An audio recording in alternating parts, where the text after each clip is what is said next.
個零銀錢一隻。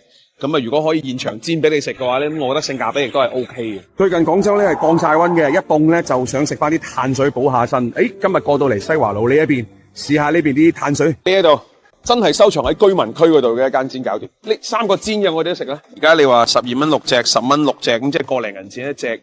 咁啊，如果可以現場煎俾你食嘅話咧，咁我覺得性價比亦都係 OK 嘅。大家覺得一個靚嘅煎餃嘅形態應該點樣嘅？評論區話聲俾我知。呢個係京通牛肉，佢呢個咧，佢唔會特別油嘅。當然佢個表皮咧，佢亦都唔會話某一個面咧，好似網紅咁樣特別香脆。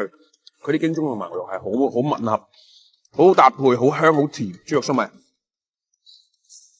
呢個肉同埋啲粟米都飽滿，相對嚟講係比較傳統嘅一種嘅口感。佢好食係好食，而且你都係 feel 到佢嘅一種包嘅一種手藝，每一種嘅手藝。呢個韭菜嘅香味好爆，好炸完，佢又唔會特別鹹啊！呢度，哪怕你唔飲水，問題都唔大，可以嘅。其實西華路呢邊咧，真係好有人情味，因為呢啲小食店咧，基本上都係叫做好穩陣同埋好企理。食完呢啲傳統街坊嘢，我哋食一啲南洋嘢、來佬嘢，走。2 hours later， 都係因為我係中意食碳水嘅，咁我覺得新加坡嗰啲碳水咧，啲顏色咧又幾盞鬼，所以我係輕過嚟試一試。佢呢度寫住係無香精、無防腐劑，同大家講下落色素咧，嗰啲色咧冇咁樣噶，色素嗰啲係好靚嘅。粉紅色係咩嚟㗎啲？呢個火龍果，紫色就係紫薯，黃色係南瓜，綠色就係班蘭啦。佢哋嘅味道咧有唔同顏色，你食起身嘅口感，嗰啲味道係有啲唔一樣，但係一咬落去就係一個好雜合咯。三色西米糕，我未食過廣州嘅點心有呢一種嘅口感啊，好煙韌呢嚿係冰涼，少少彈牙。作為一名頂級嘅碳水愛好者，我對呢個係完全欣賞，完全中意。呢個係9層糕，同嗰個彩虹糕係異曲同工，差唔多。我發覺佢哋啲糕咧7分甜，3分鹹。好焦香嘅一種椰絲嘅香味，佢好有料喺裏邊，佢裏邊又有料，嗰層皮都係好有料，好食啊！呢個嚿嘢好食，呢個係印尼千層糕，加水嘅，冇水㗎就係冇蛋黃。哇！佢呢隻香味係真係，佢係蛋黃嘅香，你又好咩都好，我好中意呢啲碳水呢啲咁嘅糕點，多謝我飯，最中意呢啲嘢，又唔甜，又唔散，又香。廣州係降溫嘅，但係天氣凍，食咗好多滿足嘅碳水，個身體都好舒服。中意碳水嘅朋友，同我哋一鍵3連，下次見。佢未必係最好食嘅牛三星，但係喺12蚊呢個區間，我覺得佢真係喺附近嘅啫，食呢一間嘢咁叫做牛三星嘅。我哋大把碳水嚟。整個三星湯，整個奶茶，士多個炸醬麵。呢杯5蚊奶茶肯定冇可能同嗰啲2位數以上嗰啲奶茶比嘅，但係呢一隻奶茶，我 feel 到佢有茶底嘅喎，佢個茶底亦都係嗰種叫做澀澀地嘅茶底嘅，一定唔係沖涼。呢個係牛三星，份量唔算話特別勁抽，先食牛三星好冇？預下先。佢冇硬脆，佢係叫做爽爽地脆，而且嗰種肉感咧，即係好齊輯輯咁樣夾夾聲，食落去咬落去嘅口感啊，都唔錯嘅。呢個佢有佢嘅特色，佢未必係最好食嘅牛三星，但係喺12蚊呢個區間，我覺得佢真係，因為而家起步牛三星15蚊到20蚊以上啊，試下先。呢個麵10蚊，該辣嘅、該酸嘅、該甜嘅嗰啲位置，其實佢都會有㗎啦，佢都做得唔錯，佢唔會話係差嘅嗰種品質，你一食就食好啦。西村嗰啲村民就話富記就唔係咁推薦，但係我哋都想試一試。麵係4蚊雞啊，2包紙巾㗎啦。今時今日咁嘅物價真係叫平靚正啦。我要食個魚蛋雜錦粉，好嚟試一試佢，飲啖湯先。正常嗰啲豬骨湯嘅啲香味。買一個，呢嚿豬手幾實淨，都入味，佢係實淨，佢唔腍。呢個魚味都係叫正常嘅味道。佢唔會特別驚豔，但係佢都香脆嘅。牛丸唔錯，該有汁嘅地方係有汁，該彈牙嘅地方彈牙。即係好坦白啊，老細，我中意食你啲牛丸多過你嗰啲咁嘅鯪魚渣。啊，你可以睇到啦，係好諧身嘅呢份諧身。第一都證明佢係叫做冇添加古靈精怪嘢。咁第二嘅話咧，證明佢嘅嗰種密度咧，佢個空間比較多，內籠嘅空間比較多，咁佢會吸汁啊，吸汁同埋吸湯會索味，咁所以就會個粉會 OK 嘅。我哋今次呢一個西村之旅嘅上下集咧，第一季咧就圓滿結束㗎啦。仲有人睇啲靚嘅，話俾我哋知好食嘅東西嘅話咧，無論係南村、東村、北村，我哋都會去嘅。評論區見。食碳水啦！好啊！哇！呢個蠔仔爆到，有鑊氣，突然間好似個時間走廊咁樣。啱啊，女仔。嗱，講呢度黃聖堂，呢度好旺嘅周圍啊，好多外國人啊，做啲咩鐘錶啊、皮鞋啊，幾嘈啊呢度。但係咧，裏邊都有唔少嘢食嘅，潮汕嘢為主嘅。咁啊，最近嗰出電影大家知道啦，等我覺得有啲感覺，我都要食翻餐潮汕菜。專登揾咗一間小店，冇乜人嚟過嘅話俾你聽，但係又有故事喎。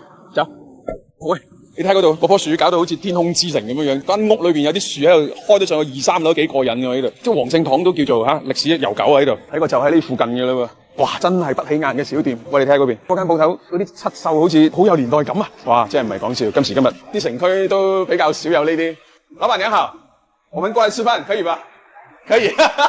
喂，仲有呢個環境，好整潔，很乾淨嘅感覺。而且睇啲餐台好窄啊，明唔明白？你哋開幾多年啊？你哋都20幾年啦。哦。啊！你哋係潮汕人？潮汕邊度啊？潮州嘅。哦。咁嗰啲食材咧？啲肉餅就係又係生頭嚟，收入就喺度攞嘅。啊。OK。呢啲係生蠔。係。呢啲就係牛肉丸、豬肉丸、蛋，係咁樣。我哋金金嘅。係。就係呢啲。因為呢一間餐廳咧喺網上冇咩評論嘅，同埋咧又冇佢嘅電話啦，又冇佢啲開門信息咧。其實我哋都係即係可能外地人過嚟真係唔知道嘅話俾你聽。近都係熟客嚟㗎。其實佢呢度咧係有餐位，但係呢度咧仲別有洞天。我哋唔好打燈啦，呢度入到嚟，哇！突然間好似個時間走廊咁樣樣。呢啲建築都好耐啦，係嘛？有幾年啦，好多年我唔知㗎，我喺度做到廿幾年啦。你嗰個係你嘅？係我老公嚟嘅。佢匿埋喺嗰度，佢腼腆啲。唔使匿埋，我入嚟睇都冇事㗎。我哋兩公婆一個人炒一個人煮㗎。啲肉又係自己打嘅，一個打肉機啦。嗱，呢啲就係炒飯嘅啲原料啦。啲咩飯嚟嘅？啲咩米嚟？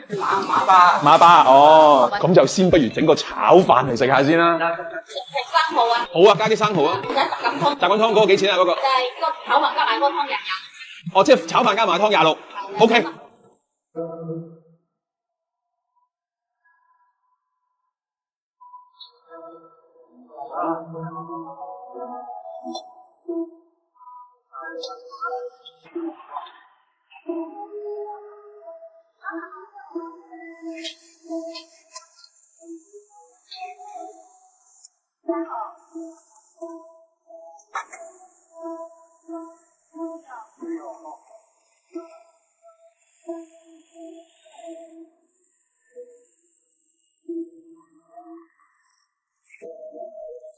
呢度咧就一個套餐26蚊，貴定唔貴？你哋自己講。咁炒出嚟嘅飯粒粒分明，試下先。佢個料真係好多，又有肉片，又有嗰啲咁嘅肉卷，除咗芥蘭之外，仲有黃芽白。即係我第一次可以食到有2種以上嘅青菜，而且個形態佢唔係一粒一粒嘅，佢一條一條嘅，即係佢個口感會比較豐富。如果你話菜心粒炒飯咧，係另外一種口感，佢比米咧再大粒少少，但係佢再長khoảng少少，佢配合翻嗰個肉卷啊，白色嗰啲肉卷射起身咧，真係幾好食。佢俾到你嘅感覺就係佢唔會落咩味精啊、茄瓜嗰啲嘢，鑊氣夠，確實冇啊。佢呢個套餐佢唔係例湯嚟嘅，但係有肉片又有肉卷，跟住有啲蠔仔，嗰啲蠔仔亦都係爆肥嘅蠔仔。嗰啲蠔都會爆汁，再加埋佢點樣紫菜，好明顯就係呢個海鮮，其實就係海鮮。飲落嗰啖湯都幾鮮甜，蠔仔味係好強嘅。總之呢個份量26蚊，喺我嘅角度嚟講，我覺得好滿足㗎。如果你唔係好大食，2個人過嚟，即係情侶啊，一個套餐，我覺得應該夠嘅。死啊！老闆話：你有冇搞錯啊？咁我點賺錢啊？我點做生意啊？咁講嘅你真係，哇！好豐富，可唔可以俾我哋鏡頭睇睇？試下啦，試下啦。幾錢啊？呢份？呢啲20零蚊。20零蚊。哇！好豪華。好抵食。幾錢啊？呢碗飯10幾蚊。13蚊。抵唔抵食？飽啦，飽肚啦，有鑊氣啊！佢味道可以，味道可以。如果唔係，我一個星期都唔會食3次。咁誇張？可以啊，味道煎蛋好吃，好吃，有家鄉的味道唄，有媽媽的味道。你們開了應該有30年了，20多年有。剛來的時候是5塊錢一碗炒飯。後來是8塊，後來就是做了12塊。那這2年物價都是很貴嘛，那肯定就加了1塊錢13塊，13塊到現在就3年多了，就不敢再加了。我看到你們廚房沒有雞精和味精哦。沒有，我們就是鹽、魚露、醬油、胡椒粉，還有蔥花，就是這樣，沒加什麼。看那個收垃圾啊什麼，他們都是經常來這裡吃，我們都是會加一點料給他們，他們就是湯河粉還好。米飯也好，都是加一點，人家吃得飽，主要是又人家吃得飽。做這個太辛苦了，你看現在哪一個年輕人願意做這個？都是我們這個老的才做這個，廚房又累又髒，這從早忙到晚。做到這裡拆遷，我們就不做了，這幾年又拆掉了。那個檔租那麼貴，我們真的承受不起。